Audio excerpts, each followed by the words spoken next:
Hello everyone, আজ কিন্তু আরও একটা দারুণ স্বাদের রেসিপি নিয়ে তোমাদের সামনে চলে এসে। এগুলো দেখে কি বুঝতে পারছো এগুলো কি? হ্যাঁ, এগুলো কিন্তু কাঁকরোলই বলে, ঠিকই ধরেছো।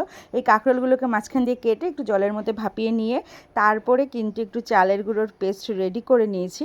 আর এর ভেতরের যে পুরটা দেবো সেখানে নারকেল আর সর্ষের পেস্ট রেডি করেছি। তো দেখো, এগুলোকে ভাপানোর পরে ঠিক এগুলো আর কি এরকম নরম হয়ে যাবে। তারপরে কিন্তু এর ভেতরের যে অংশটা আছে সেটাকে কিন্তু এরকমভাবে বার করতে হবে। কি বন্ধুরা, কষ্ট লাগবে এটা করতে? হ্যাঁ, কষ্ট করলেই কিন্তু কেষ্ট মেলে, তাই না? কথায় আছে না, একটু যদি কষ্ট না করো তাহলে এত সুন্দর স্বাদের রেসিপিটা খাবে কি করে? একবার যদি খেয়ে দেখো আমার কথা শুনে, তাহলেই ভাববে যে এটা আমি কি জিনিস দেখালাম। এত টেস্ট, এত টেস্ট, সত্যি বিশ্বাস করো।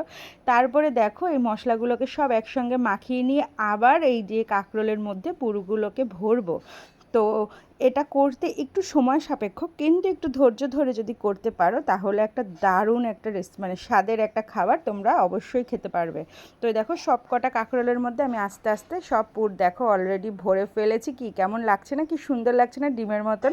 তো দেখো, এগুলোকে এবার চালের মানে ব্যাটারে আর কি ডুবিয়ে ডুবিয়ে এইভাবে মুখটা আর কি নিচের দিকে দেবে, তাহলে একদমই খুলবে না। দেখো, এক খোলা আর কি রেডি হয়েও গেছে। বড়াগুলো ঠিক এরকম হয়েছে খেতে, গরম গরম ভাতের সাথে কিন্তু বন্ধুরা জাস্ট জমে যাবে। আর সাথে যদি একটু লঙ্কা ভাজা নাও তাহলে তার কথাই হবে না। আর দেখো, ফাইনালি রেডি হয়ে গেছে আমার কাঁকরোলের পুর। এটাকে বলে কাঁকরোলের পুর। তো ভিডিওটা কেমন লাগলো বন্ধুরা অবশ্যই কমেন্ট করে জানিয়ে। তো চলো, টাটা, ভাই ভাই, সবাই ভালো থেকো, সুস্থ থেকো।